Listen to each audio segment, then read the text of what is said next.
در جستجوی حقیقت، روزنه به سوی آرامش روانی و امنیت ملی. عرض سلام دارم خدمت شما، انشالله که وقت خوش داشته باشین. امی جمهوری اسلامی ایرانم و اساس مسائل دموکراتیک در رایگذاری ما و جمهوری اسلامی ایران انتخاب شد. وقتی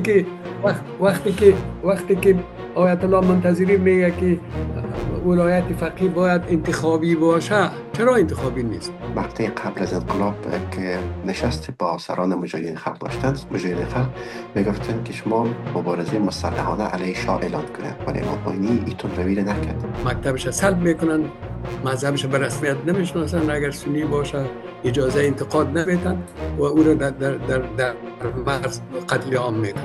بنابراین انقلاب اسلامی ایران با اسلحه پیروز نشد، با تظاهرات و با شعارهای دینی استقلال آزادی جمهوری اسلامی سرانجام نظام شاهی را به زانو در آورد.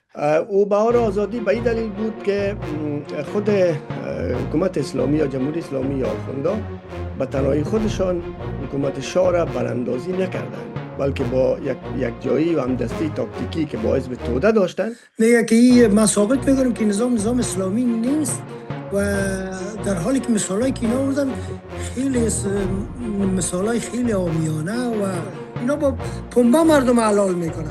موضوع دینی سیاسی مقطعی موردی اساساً سیاست خارجی در بسیاری از کشورها ظاهراً متناقض به نظر میرسد در داخلش یک منطقه خاص. رادیو کتاب متعهد به بی‌طرفی رسانه‌ای، همگام با نویسنده‌ها و همسو با حقیقت. به نام خدا. بیننده های گرامی، تشکر که با رادیو کتاب هستین. عرض سلام دارم خدمت شما، انشالله که وقت خوش داشته باشین. اگرچه در دنیای فعلی وقت خوش داشتن کار مشکل است با این همه نارسایی ها و ما در این مورد برنامه ضبط میکنیم تا نقطه های قوت جمهوری اسلامی و ضعفش در مقابل ستمی که فعلا موردش قرار گرفته آشکار بسازیم. در این مورد دوستای آمدن با مطالعه و زحمت میخواین معلومات خود به شما ارائه کنه. احمدی صاحب، شما فرمایشاتتان ادامه بتین. بسم الله الرحمن الرحیم. تمام انقلاب هایی که در دنیا بوده، بخصوص دمی 200 سال آخره که اگر ببینیم، انقلابی که ماو زیتون داشت در آلمان میگه والله اعلم، میگه از دوستا و عزیزای خود حدود 30 تا 40 میلیون نفر کشت. انقلابی که به رهبری لنین بود، از مخالفین خود استالین به هر صورت هم کمش میگیریم 30 میلیون نفر از دوستا و رفیقای خود کشت. این ما مقایسه کنیم با جمهوری اسلامی ایران. شما اکثر عزیزا که در خود ایران بودین از ما که دقیق تر میفهمین، در جمهوری اسلامی ایران امام خمینی رحمت الله علیه امی جمهوری اسلامی ایران هم به اساس مسائل دموکراتیک در رایگذاری ما و جمهوری اسلامی ایران انتخاب شد. دیگه کسام دیگه نامورم گذاشته بود این مسئله و تمام احزاب و گروه ها یا آزاد بودن، اما یک گروه به نام مجاهدین خلق یا منافقین خلق، اینا مبارزه مسلحانه انجام دادن. اینا یعنی در یک روز 72 نفر، عددش میشه که از پیش شما گفته شد، از پارلمان جمهوری اسلامی ایران به شهادت رساندن. یک رئیس جمهور و یک نخست وزیر به شهادت رساندن و این قانون، یعنی در کل دنیا به خصوص در کشورهای پیشرفته همیست.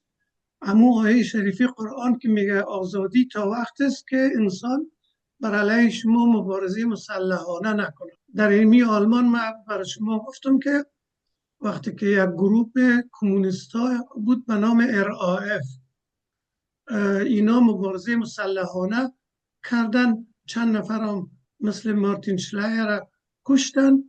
بعد در تمام سراسر آلمان در پست و در پلیس و در تلویزیون یا جایزه مانده بودن که هر کس که از این گروه تروریستی را به اصطلاح جایشان را بر ما میگه.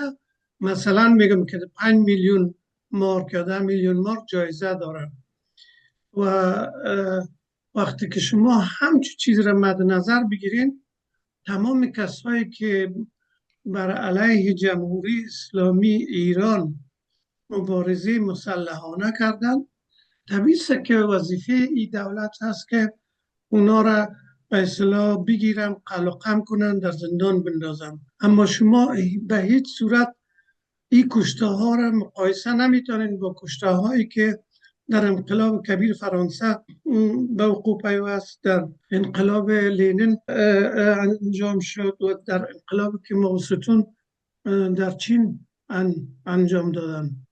اینی مسائل باید ما مد نظر بگیریم، بعد از اون ما میتونیم انتقاد کنیم.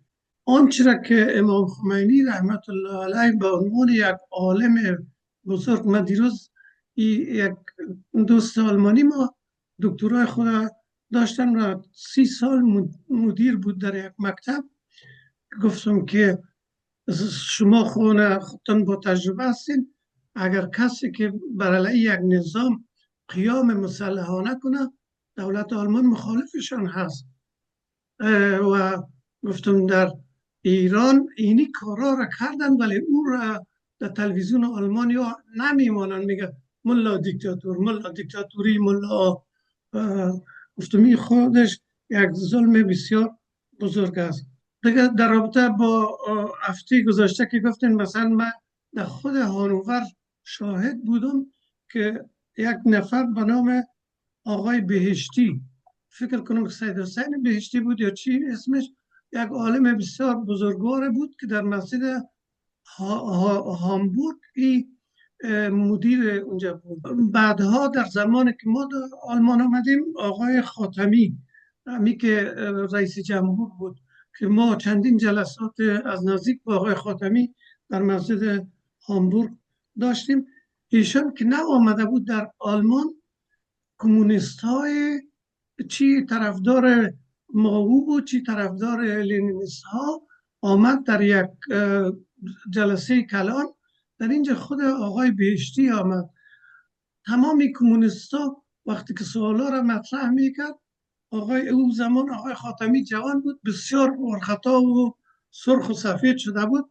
بعد آقای بهشتی اشاره کرد که بگذارید که من جواب بگویم. آنقدر مطالعات جناب آقای بهشتی در رابطه با اصول و فلسفه مارکسیسم دقیق بود که همون کمونیستایی که آمده بودن تمامشان همطور ایران مانده بودن و تمامش در یک فضای صمیمانه. و شما رو من مقدار ارجاع میتونم در صحبت‌های از یاد در اینترنت در یوتیوب اینا هست، صحبت‌های آقای بهشتی که با رهبر کمونیست ها در داخل ایران بودند. این کمونیست ها کامل آزاد بود در انقلاب اسلامی ایران تا وقتی که مبارزه مسلحانه نکردن و هر کسی که توطئه کنه، چی ملا باشه بر علیه این نظام یا هر نظام دیگه، چی به اصطلاح دانشگاهی باشه، طبیعی است که اونا وظیفهشون است که از سر را بردارن. اما اینا هر قدر که سطح کسایی که این کارا رو میکنن پایین باشه با من اندازه خشن‌تر، ولی خود علمای امیال مثلا در زندانهای جمهوری اسلامی ایران برای زندانی ها به اصطلاح آلمان ها اوسبیلدونگ میده. مثلا میگه شما چی حرفه میخواین یاد بگیرین، برقی، نجار، میخواین فلسفه بخونین، میخواین تحصیل کنین، اینا را امکاناتش میده که در زندانهای آلمان همچون چیز وجود نداره. تشکر احمدی صاحب. امی جلسه ای که بین بهشتی بود و محمد خاتمی جوان بود، یاد سالش یادتان مونده؟ بله 1976 اروپایی. خیلی خوب، بسیار خوب. نوئل صاحب خوب شد که آمدین، نوبت از شماست میربون. بیشتر دوست ما گفت که رهبران جمهوری اسلامی کل علما و فضلا بودن، در این شک نیست، ولی ما استاد ربانی را داشتیم، پروفسور سیاف داشتیم که در الازهر مصر تحصیل کرده بود، دکتر نجیب هم آدم دکتر بود. این نمیشه دیگه، این معیار نیست، صداقت معیار است دیگه. ای که گپای ما ماند، ما زبان خود آیت الله منتظری که بیشتر دوست ما گفت، سخن گفت دربارش، میگه که ولایت فقیه باید انتخابی باشد و برای مدت مشخص انتخاب شود و قابل عزل باشد. شما عزل کرده تانستین دقیقه وقت؟ میگه اما اجازه ندادن به او را دیگه. آیت الله منتظر زیر نظر گرفتن. پیشتر دوست ما از محمود شبستری نام برد. شبستری که استاد فلسفه در دانشگاه تهران بود و یک از روحانیون بسیار معروف است، میگه رهبران دینی جمهوری اسلام اشخاص لایق است، ولی موقع ندادنش. مثلا خب استدلال اعظمی چی است که گفته جمهوری اسلامی ایران رهبرایش لایق است؟ مثلا لایق است. اینا محمود شبستری گفته. ما پرسان کردم که استدلالش چیست استاد؟ استدلال محمود شبستری چی است برای بیان از این جمله؟ نمیفهم که چی گفتم. بسیار خوب، ادامه بتن، ببخشید صحبت شما.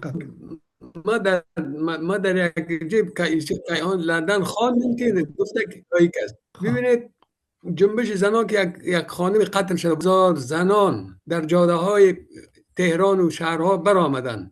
شما دیدین چه رقم سرکوب شد؟ امی تحرکاتی را که در وقت بعد از حمله نظامی سیاسی را از بین برد، ترور کردن و میلیون ها انسان در جاده ها برآمد بعد از او و تحریکات هم از هر طرف بود.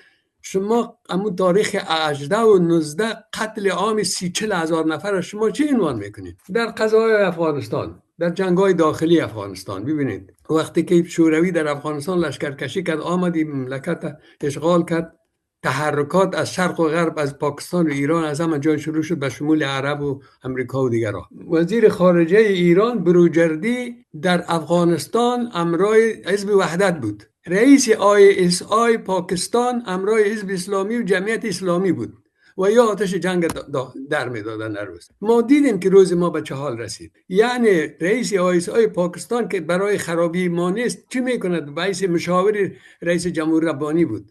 استاد اگر اجازه بتین یک زمان امی تفاوت ایران و افغانستان عمیق بررسی کنیم. در ابتدای فرمایشات گفتین که حکومت جمهوری اسلامی با حکومت طالبان مشابهت داره. البته مشابهت داره. بله، از خیلی جهات کاملا متضاد است. من باب مثال امون نامه که من یادآوری کردم، اینا تا یک رفراندوم تعیین کردن، ولی طالبا حتی از یک نفر هم نپرسید که شما در امارات خوش هستین. همچنان از اساس می انقلاب ایران با حکومت حزب دموکراتیک خلق متفاوت است. در تظاهرات مأسا چقدر بانو زنا بندی شد، حبس شد، کشته شد، ترور شد. این چی است؟ استبداد دینی نیست. وقتی که آیت الله منتظری میگه که ولایت فقیه باید انتخابی باشه، چرا انتخابی نیست؟ از بعد از آیت الله خمینی که بعد از خامنه‌ای رئیس رهبر فقیه ولایت فقیه معرفی شد یا مقرر شد تا به امروز 30 سال شد، بلکه چیزی کم 20 سال شد. ما بیاد ما هست که در تلویزیون ایران یگان وقت، در رسانه ها یگان وقت از انتخابات در رهبری ولایت فقیه سخن میرفت، ولی کسی نشد. این ولایت فقیه دولت ریاست جمهوری را، نظام رئیس جمهور بدون توافقی نمیتونه که رئیس جمهور شود. متاسفانه صدای شما گاهی قطع و وصل میشه استاد. من نمیفهم صدای مرا دارین شمالی؟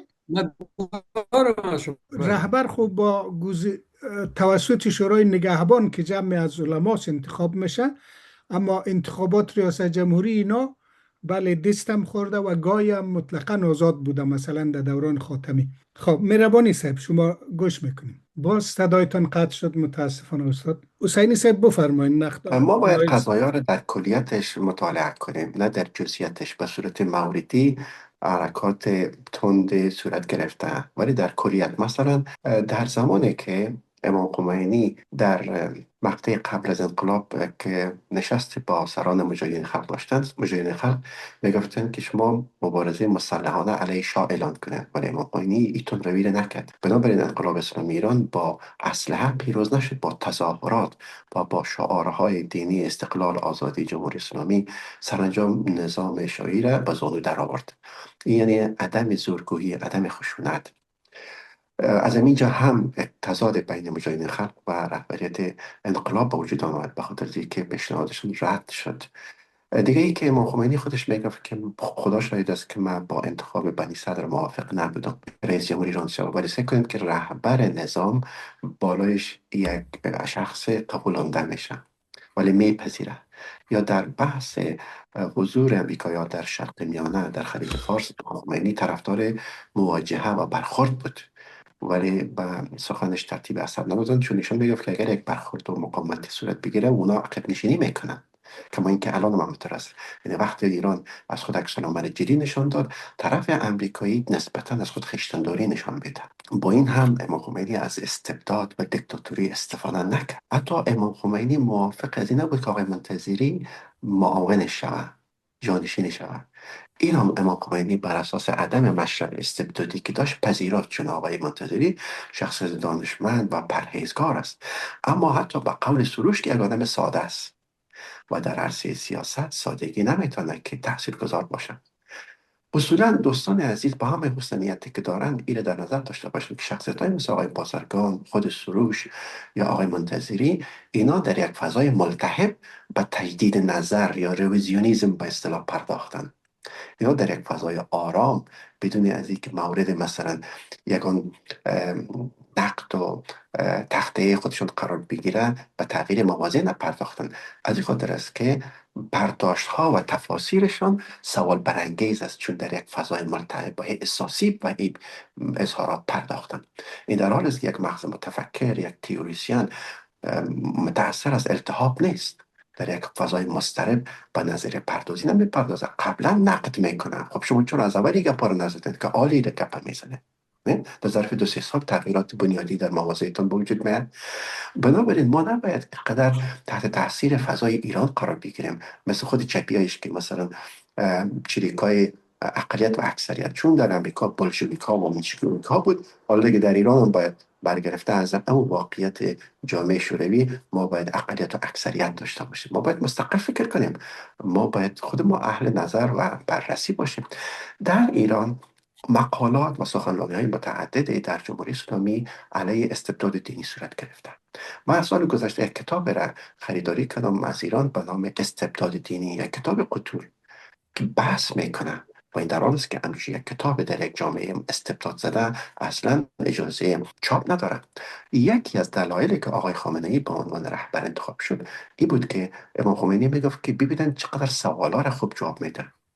چون یادم باشه امام جعفر صادق علیه السلام میفرمایند که عقلهای مردم از این بدانند که فی البدیهه چی میگن یا فی البداهه چی میگن، دفعتاً چی میگن. خب از این خاطر است که این رهبران من سخنرانی میکنن، مصاحبه میکنن، تحلیل میکنن، در متن مردم حضور دارن، رشد طبیعی دارن، رشد استخباراتی ندارن. و یک تفاوت بسیار آشکار است، به قول آقای محسنی که اشاره کردن، در جمهوری اسلامی زنان بسیار حضور پررنگ داره در عرصه‌های مختلف. میگن دانش کسی داره که فرق میفهمه. ما نباید قیاس مع الفارق کنیم. بله ایران اشتباهاتی کردن، مثل که ما هم اگر در رأس یک نظام باشیم مرتکب اشتباه و حتی گناه میشیم، ولی در عین حال من میگم که خدمات و محسنات بیشتر است از خطا. یکی.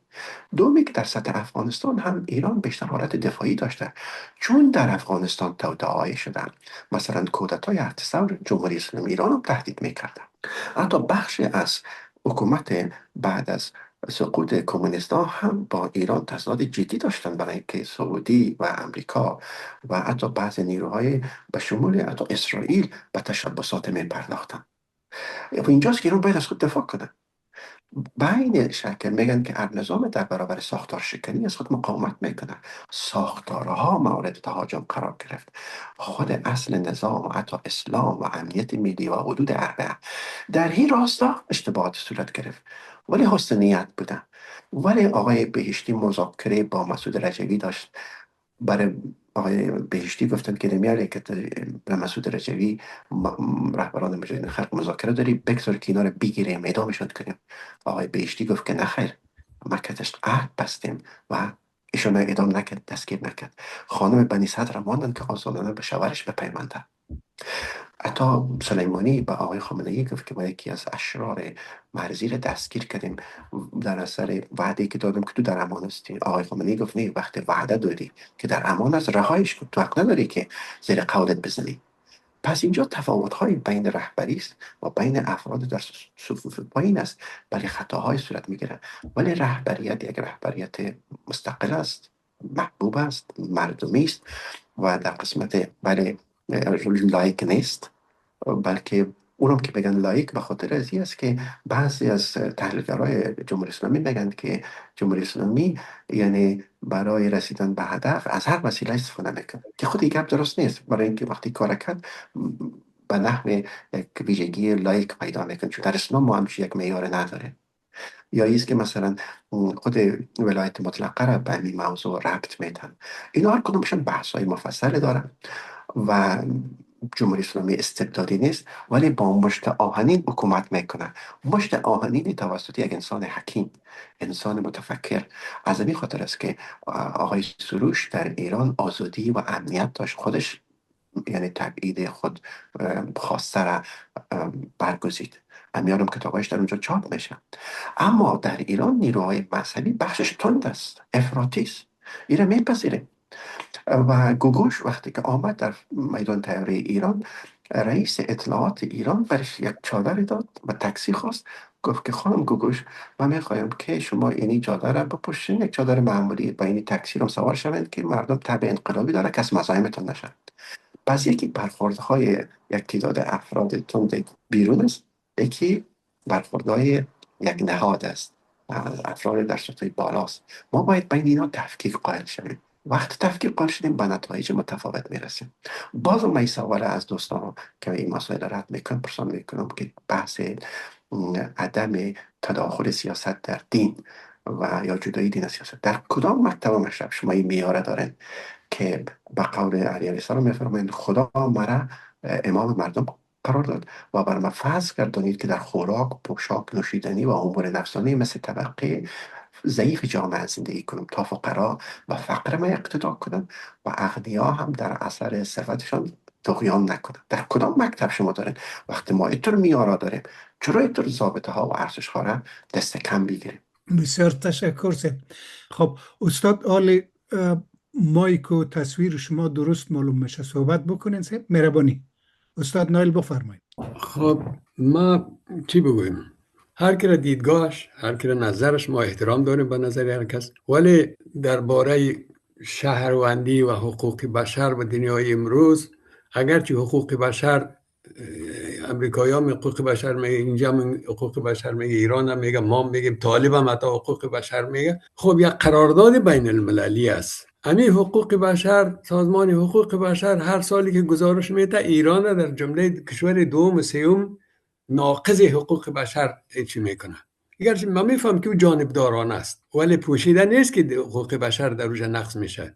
شما ببینید برخورد حکومت جمهوری اسلامی ایران در برابر مهاجرین افغان چی فکر میکنید شما؟ در همین مورد من سوال شما را جواب بدم. ببینید خانم عبادی، برخورد جمهوری اسلامی ایران در مقابل ببینید که یک نوع زیر پرده با طالبان توافق دارن، تعامل دارن. طالبانی که نه زبان فارسی را به رسمیت میشناسن و نه زبانی، نه مذهب شیعی را به رسمیت میشناسن و هر آنچه که ظلمی که تا امروز شده در حق شیعیان و در حق زبان فارسی روان است. ایران یکی از پاسداران زبان فارسی در جهان ماست و با ما هم زبان است، با هم فرهنگ است، هم دین است. ببینید که طالبان در افغانستان مذهب شیعی به رسمیت میشناسند و هر آنچه که از دستشان بیاد در حق شیعیان میکنه. علاوه در مورد مهاجران افغان ببینید حتی در سرحدات، در مرزها، در گریختنها که اخراج اجباری صورت میگیره، قتل عام میشه مردم. ایره کی میکنه؟ خود حکومت میکنه. در مورد زنان جمهوری اسلامی ایران خود حافظ و منافع دین اسلام میگه. اون روز یک دوست ما گفت که جمهوری اسلامی ایران آمد که جمهوری اسلامی ایران بود که اقتدار اسلام در ثابت کرد. این چه رقم اقتدار است که یک مهاجر وقتی که میاد در یک مملکت پناه میبره حقش میگیرن، نانش نمیتن، مکتبش سلب میکنن، مذهبش به رسمیت نمیشناسن، اگر سنی باشه اجازه انتقاد نمیتن و او را در مرز قتل عام میکنن. ما چند روز پیش دیدیم که 17-18 نفر سرحدی های ایران تیرباران کردن.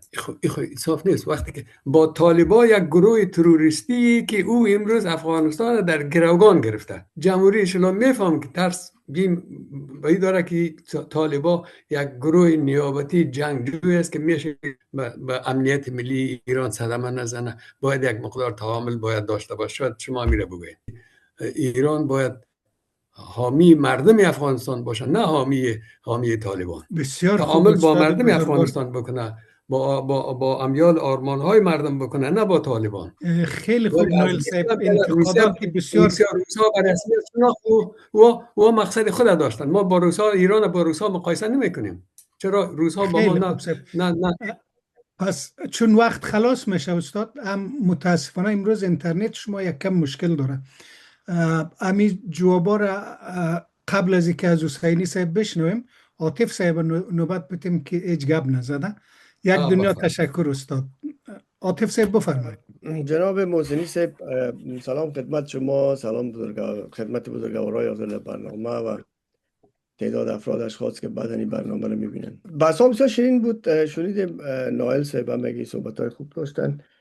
ما وارد شدم چون جناب حسینی صاحب یک سوال پرسیدن که چرا حکومت دینی نباید خوب باشه. ما به می میپردازم. قبل از اون میخوایم یک تا فراموشم نشه میخوایم بگیم که چرا بهار آزادی محدود شد در ایران. یک دلیل داره. او را دلیلش آوردن مثلا یک مسئله است، یک مسئله بسیار میاد داریم. آفتاب به 2 انگشت پنهان نمیشه. این باید یادتون باشه. او را آوردن برزی توجیه کردن که عملات مسلحانه شده. نه، او گپ نبود. او بهار آزادی به این دلیل بود که خود حکومت اسلامی یا جمهوری اسلامی یا آخوندا به تنهایی خودشان حکومت شاه را براندازی نکردند، بلکه با یک جایی و همدستی تاکتیکی که با حزب توده داشتند حکومت از بین بردن و از هم پاشاندن و بعد از اینا قدرت هم با هم گرفتن. ولی بعد از اینکه قدرت تثبیت شد، یاد ما از سرکوب کلان‌های حزب توده شروع شد، اعترافات تلویزیونی گرفته شد و حزب توده هیچ وقتی هم عملات مسلحانه یا مخالفت‌های مسلحانه هم نداشت، چون با خود دولت، با خود حکومت اسلامی، با خود آخونده یک جا بود. بعد از اینکه اونا را یعنی تمام شد کارشان و بعد از او یک چیز دیگه هم که برای قاچاق تریاک حکم اعدام صادر کردن و چیز اعضای حزب توده که بود به نام قاچاقبر تریاک، اونا را اعدام کردن. هم تاریخ ثبت است، نمیشه فراموش بکنیم. بعد از او که این حزب توده از بین رفت و تمام شد و حکومت تثبیت شد، بهار آزادی هم تمام شد و محدود شد و همه گپا رفت پس کارش و استبداد همون دینی که بود شروع شد. ولی سوالی که دین چرا؟ بله واقعا اگر دین واقعا در خدمت مردم باشه، حکومت دینی بسیار یک حکومت خوب است. ولی متاسفانه دین معمولا برای توجیه قدرت بوده، استفادهش ده و یک پوشش از برای سیاست. و ما یک چند تا مثال میزنم تا ثابت شود که حکومت جمهوری اسلامی ایران یک حکومت دینی نیست، بلکه دین به عنوان یک پوشش برای حرکات اعمال و سیاستش استفاده میکنه. اینا ما میخوایم بگیم ای که اونا چی کار میکنن و سیاست خودشان است. ما اعتراض در سیاستشان ندارم، به ما مربوط هم نمیشه. ولی ای که حکومت ما دینی بخوایم معرفی بکنیم، ما میخوایم این ثابت بکنیم که این نادرست است. حکومت دینی نیست و این با این حرفا هم نمیشه که یعنی یک تقریبا این حرفای عوام فریبانه است. من شما را مثال میتونم. در دوره نظامنامه طالبان هم اگه خوانده، در اون نظامنامه در چند تا اصولی که آوردن، یکی از ملحد. بازش ملحد توضیح میکنه، میگه هر کسی که بجز از فقه حنفی هر فقه دیگه تدریس میکنه، ترویج میکنه، اونا ملحد هستن. اینا مشخصاً نه تنها بر ضد فقه جعفری هستند، بلکه به تمام هر فقه دیگه که باشه. ولی حکومت ایران در امو وقت اینا را اسلحه میداد، وقتی که جمهوریت بود ماین ضد پرسونل میداد، سلاحش شبین میداد و آل هم یگانه کشور است که اینا را حمایت میکنه، امی کشور حمایت میکنه. و ما با دوستای ما که بسیار با گلو پاره میکنن بر دفاع از ایران میگم اونا به عنوان به مرض امو که مرضی که در افغانستان هم با مشکلات زبانی و قومی داریم، مشکلات مذهبی هم داریم. اونا فکر میکنن که شاید که حکومت اسلامی یک پایگاه مذهبی است برای ما، به اون دلیل از او دفاع میکنن. در غیر از خودشان میفهمن که آنچه میگن هیچ کدامش واقعیت نداره، نه آزادی بیان واقعیت داره، نه این نه اون، یک حکومت استبدادی همشون میفهمن. ولی یکانه دلیلشان همی است. ولی ما برشان میگم که یک هم چیز نیست. اونمو کسایی که در ایران سفر کردن، مهاجرین افغان که در ایران هستن، اکثرشان پیرو فقه جعفری هستن، ولی اکثرشان مورد تعوین قرار میگیرن، مورد تأخیر قرار میگیرن، در زباله‌دانی ها انداخته میشن، در نانوایی ها برشان غذا دادن، نان دادن نمیشه، در پارک ها اجازه ورود دادن نمیشه. بنابراین بر شما هم بر هیچ کس اونا پایگاه نیستن. یک حکومت سیاسی است، حکومت نظام، حکومت دینی نیست. من بر شما یک مثال بسیار ساده میتونم. اینا کشور جمهوری اسلامی روابط امروز روابط تنگاتنگ با چین داره، نزدیکترین رابطه را با چین داره و وضعیت مسلمان های ایغور در چین ما میفهمیم که چی وضعیت است. 1 میلیون مسلمان چینی در کمپا برای باز آموزی برده شدن. اونجا سرشان میخواین که اینا هم دین خود تغییر بدن یا نداشته باشن. خواندن قرآن در چین، خواندن نماز خواندن یا حتی مسلمان بودن خودش به عنوان افراطگرایی تلقی میشه. هر کسی که باشه اون میبرن بندی میکنن. ولی جمهوری اسلامی با نمو کشور روابط تنگاتنگ داره، چون مسئله سیاسی است، چون اشتراکات منافع دارن. ولی در غرب، کل ما شما در غرب هستیم، هیچ کسی شما را حتی برای مسلمانان مانع اجرای مناسک دینی شما نمیشه، بلکه علاوه که مانع مناسک دینی، اجرای مناسک دینی شما نمیشه، شما را حمایت هم میکنه از لحاظ قانونی. هیچ کسی حق نداره شما را بگه چرا مسلمان هستین، چرا نماز میخونین. مثلا در مسجدی که ما برای نماز جمعه میرم 3 دور نماز خوانده میشه به خاطر که گنجایش نداره. و بسیار اوقات در نماز عید دیگه پلیس پیره میکنه به خاطر اینکه کسی مزاحمت خلق میکنه. در کشورهای غربی، تنها در کانادا نیست، در کشورهای اروپایی هم هست، در لندن بودیم، در کشورهای دیگه که بودیم، در ایالات متحده هم. اما ببینید که اینمی جمهوری اسلامی با اینمی سهولتایی که بر مسلمانان در اینمی کشورها وجود داره، با این کشورها در مخالفت قرار داره.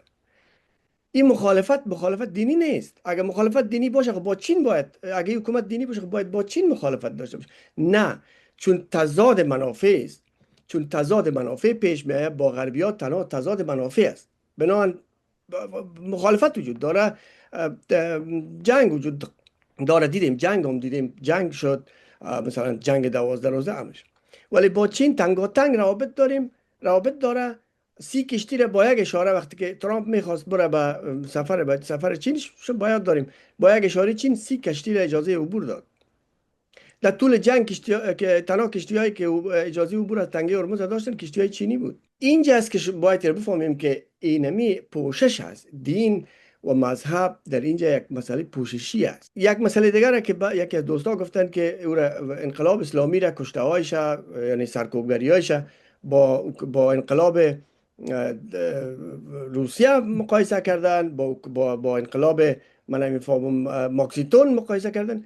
یک دیکتاتوری را با دیگر دیکتاتوری مقایسه کردن بسیار یک بحث عامیانه است، یک بحث در سطح عوام است. شما او هم یک دیکتاتوری بود، هم یک دیکتاتوری است. شما دو تا دیکتاتوری را با خودتان صحیح متوجه نیستین که شما میخواین اینا را در یک سطح قرار بدین. خب او یک دیکتاتوری بود، هم یک دیکتاتوری، شما او دیکتاتور، هر دوش یکی بود، تمام شد. هر دوش سرکوبگر بود. هیچ کسی هم در دنیا امروز نیست که حکومت دیکتاتوری کمونیستی را مورد تایید قرار بده یا حکومت کمونیست یا دیکتاتوری ماکسیتونی را مورد دیکتاتور قبول قرار بده.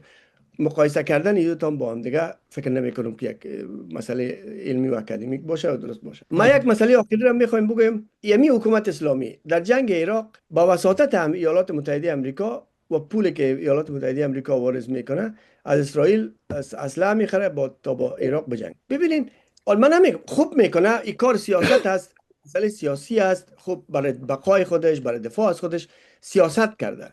ولی اگر آل شما چشم پت بکنیم و آفتاب به 2 انگشت پنهان بکنیم و بگیم که حکومت دینی است، حکومت بسیار بسیار حکومت چیز، این شاید که کمی خنداور باشه. آفتاب به 2 انگشت پت کردن نمیشه، با احساسات صحبت نمیشه. شما نمیتونین که بگین که حکومت بسیار آزادی بیان است، همه چیز است، ولی در جاده های خود با دهشکه مردم خود قتل عام کرده. خب کسایی که میشنون عاطف صحبت ها رو فهمشون عاطف صاحب، ایبار خنده میکنن. عاطف صاحب، ببخشین وقت خلاص شده. همین روایتی در جاده ها را ما لازم میبینم از 3 نفر ایرانی و 4 نفر افغانی که بعد از او آمدن بگویم. اینمی 3 نفر ایرانی و او 4 نفر افغانی کلگیش میگه آمار رسمی که دولت منتشر میکنه واقعیت است و این آمار مبالغه است. موضوع نیست یک نفر. بله، یک نفر هم که شما در جاده به دلیل اعتراض به قتل برسانین، کل قوم به قتل رساندین. خدا شما را خیر بده، خدا شما را خیر بده. بسیار دقیق آیه قرآن هم میست. منتها حتی موساد و CIA خودشون گفت که افراد ما در جاده است. اول اینا امی شورشگرا کشتار شروع کرد. اگه اونا امو اعتراضی که از بازار تهران شروع شد او را با آتش میکشید، انتقاد ما و شما بر حق بود.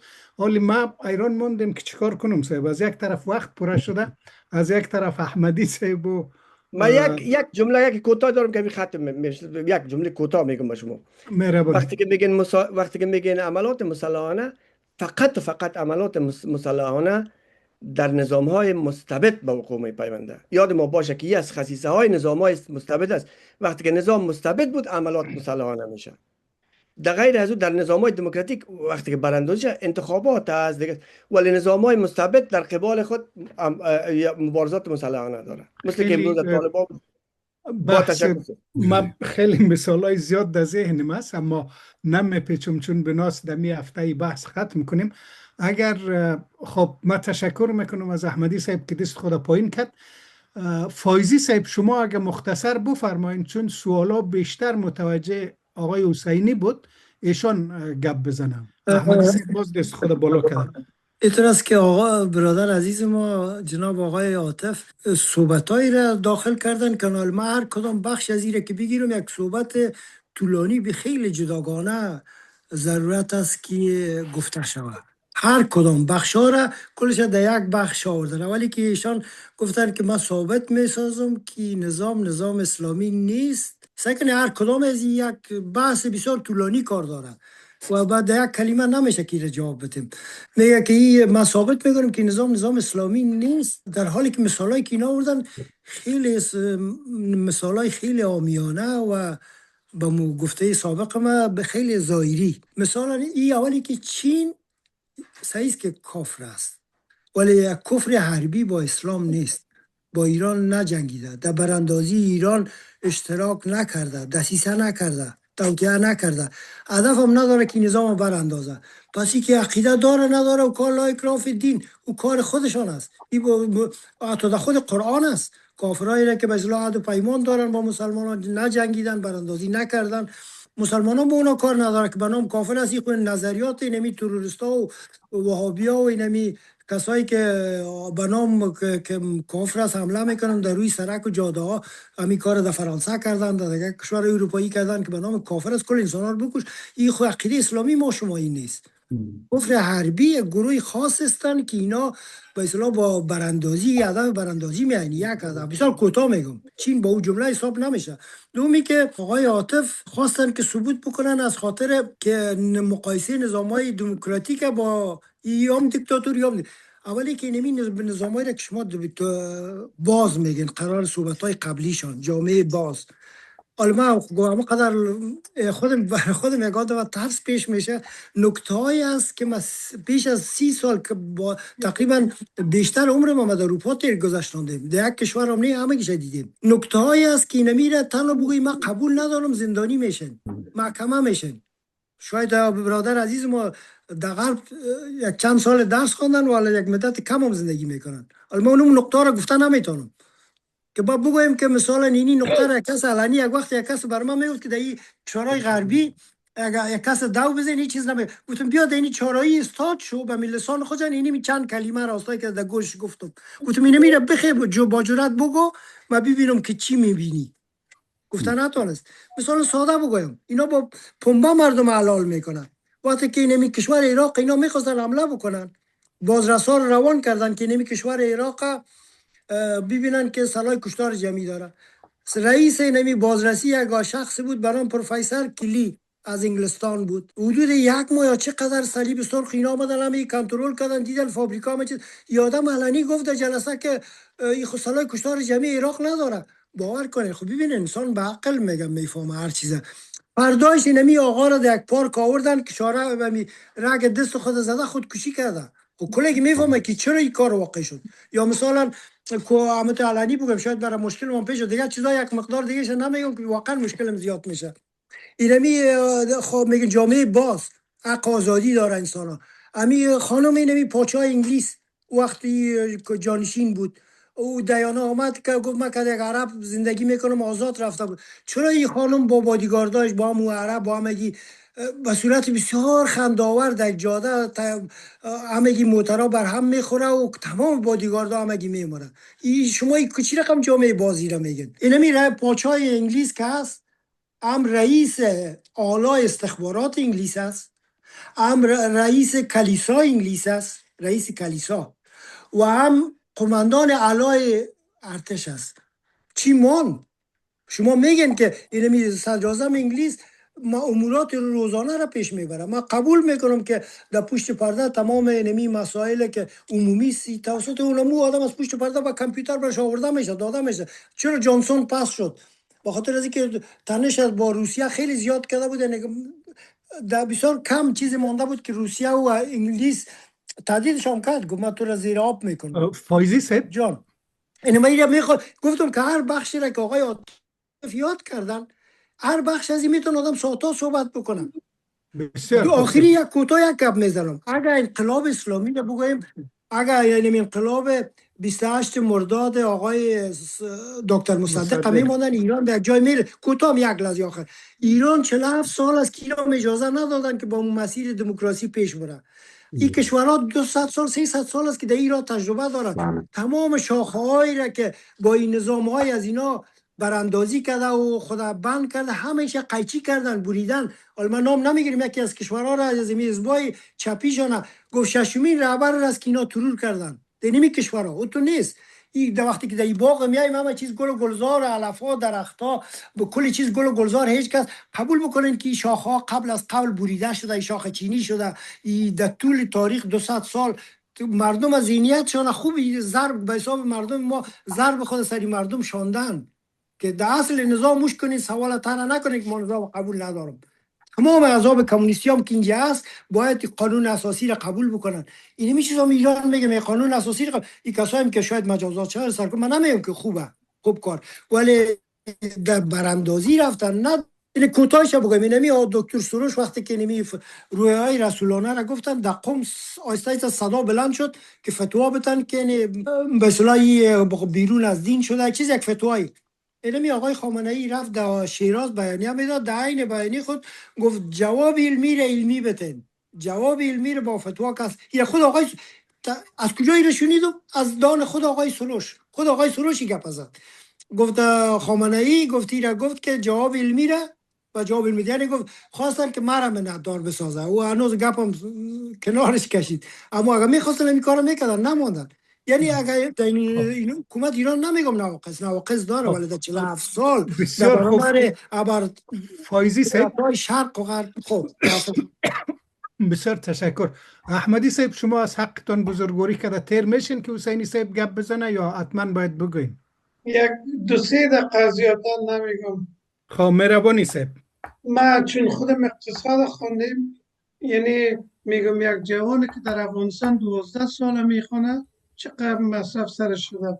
بخصوص کسای از عزیزای ما که فاکولته را خونده و تجربه دارن خیلی مصرف رویشان شده و حیف است که این عزیزای ما حداقل حتی در اون کشورهایی که هستن سخنرانی پروفسورهایی را بخوانن گوش هم کنن که مخالف همون سیستم کانادا یا اینا هستن و از جمهوری اسلامی ایران دفاع میکنن و کاملا پروفسورای سفید هستن و حتی زیاد پروفسورای مارکسیست هستن که اینا میگن واقعا نظام جمهوری اسلامی ایران یعنی دقیق ترین نظام هست که موفق شده که بعد از جنگ جهانی دوم بر علیه استبداد امریکا و صهیونیست جهانی و اپسین موفق شدن. تشکر.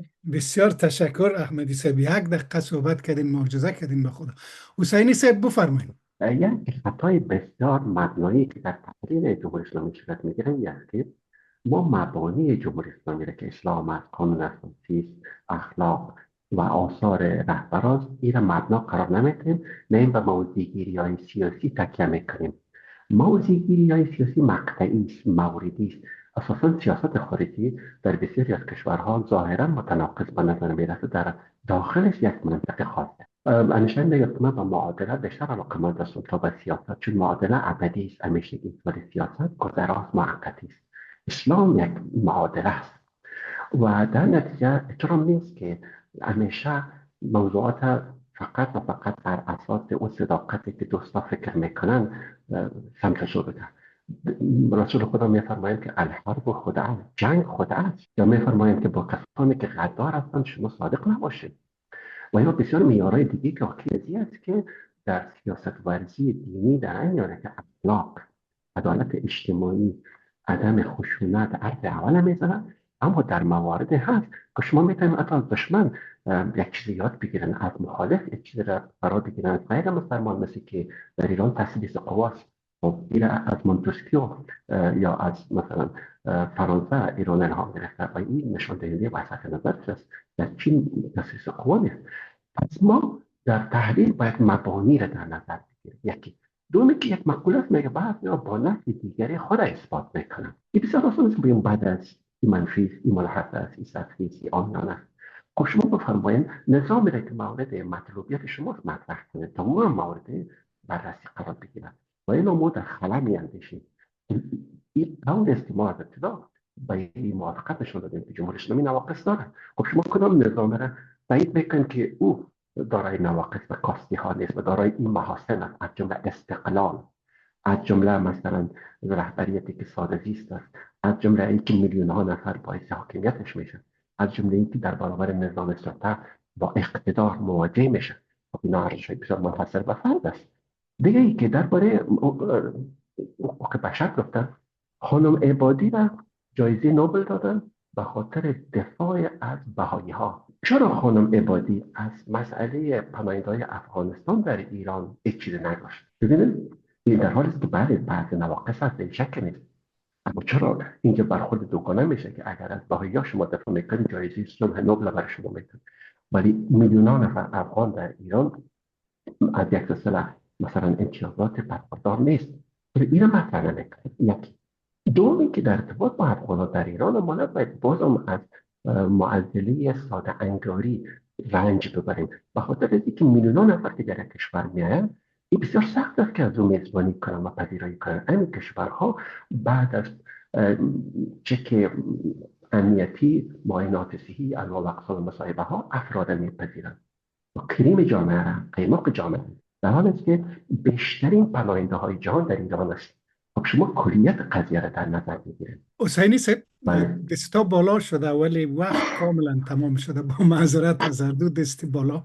کوتاه میگم آقای واسینی، بسیار جسارت ببخشید، یک کلمه، یک نیم ثانیه، نیم دقیقه. ببینین عزیزای ما را ما به اندیشه‌های همگیشان احترام میگذارم، همگی روشن فکر است، تحصیل کرده است، همگی دیدگاه خودم میگن، از موضوع خود صحبت میکنن و همشان پیش ما قابل احترام است. آقای عاطف عزیز، نائل صاحب، همگی عزیزای ما را احترام میگذاریم، دوستشان داریم و اینا روشن فکرای اینمی کشور هستن، قابل احترام هستن. کوتاه بگم اینمی جامعه با آقای حسینی صاحب همگیشان، اینمی جامعه غرب که ما میگیم باز، ببینن یک دو زدن، دشنام زدن، یک انتقاد دادی، لیست آوردیم که فلانی شده، فلانی بیرون میفهمین. یک آقای حسینی دوستا شاید به آقای موسینی حتما ایره میفهمن. یک سایت باز شده بود به نام ویکلیکس. ویکلیکس مسئول از یک مرد بود از استرالیا، در انگلیس زندگی میکرد، به نام جولیان اسانژ.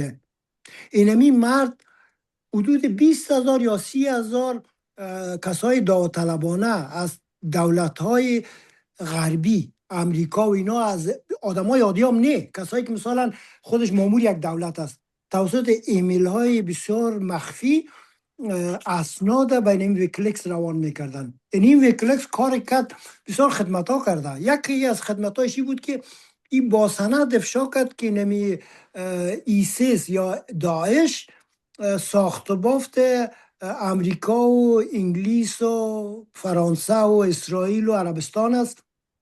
کاملا یک جنبش اسلامی نیست، کاملا استخباراتی است و یک از وظیفه خاص داره. غیر از این چیزهای دیگر هم افشا کرد. میفهمین آخر چی شد؟ بالاخره ایره شخصی میخواستن، نشد. بالاخره یک خانم را دستیویدن کدام جای پیدا کردن، گفتی سرما آقا میخواست تجاوز کنه، سکسوال اینتیمیداسی برش چه کردن، بالاخره نشد. اینمی آقا را 10 سال در سفارت اکوادور پناهنده شد. اینمی جامعه باز را که شما میگن پیشتاز جامعه باز غرب انگلیس است. در جامعه انگلیس و یک کشور اسانج 10 سال در سفارت اکوادور پناهنده شد، گریخت. اکوادور چرا؟ به خاطر که او کشورش حزب چپی سر قدرت است. بالاخره از کنج سفارتخانه اعلان کرد که مرا میخواد دولت انگلیس ترور بکنه، بکشه. نشد. ارتش انگلیس داخل شد، از سفارت ایره بیرون آوردن. بری ببینین ایگه پای ساده نیست، بیخی در اخبارها و در چیزای خصوصی پیدا کنن، در اخبارهای عام نمیگن ایگه پاره. ای آقا را میخواستن مثل اینم لباس نارنجی بپوشانن، به امریکا تحویل بدن. بالاخره در چندین جای با آدمای نمی تحصیل کرده از اینا من هم صحبت کردم. گفتم شما خود جامعه باد، ما خود شوروی درس خوندیم، من همیشه نظر خوش داشتم نسبت به شما. من یکی از منتقدین سوسیالیسم ما بودم، در شوروی درس میخوندم، انتقادشون میکردم، هم با مارکسیسم، من با سیستمشون، هم با حضور قوای شوروی در افغانستان. گفتم شما چطور ایراد چی میکنه؟ از چندین سال فشار به اینمی آدم نموندن، بالاخره ازش تعهد گرفتن دیگه صدای تا نکشی. اینا لیرمی عزیزای ما ببینن که چی رقم جامعه باز است که یک آدم میخواد مسائل اساسی افشا کنه. چون ببخشین چون وقت نیست که عاطف صاحب جواب شما رو بده. تمام شد. قربان شما.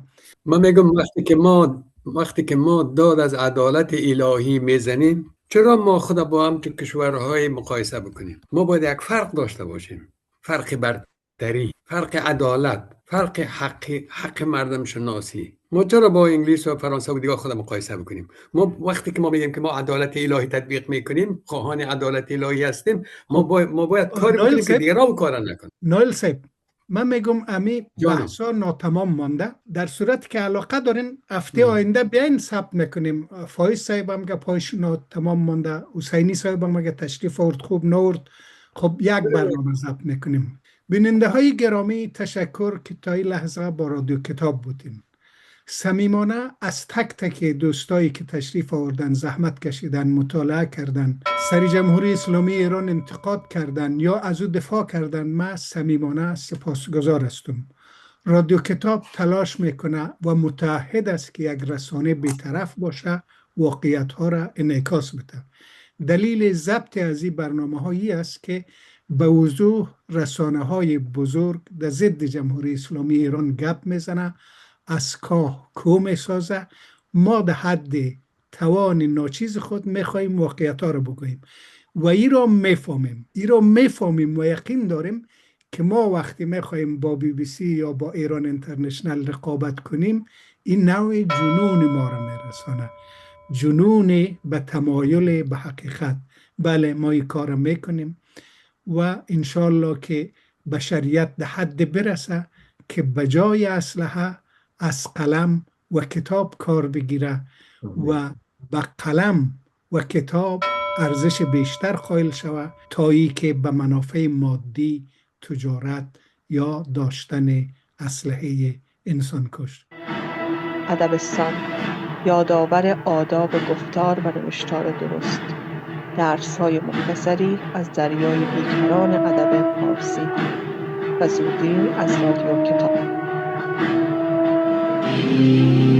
رادیو کتاب، نیاز نسل امروز و فردا.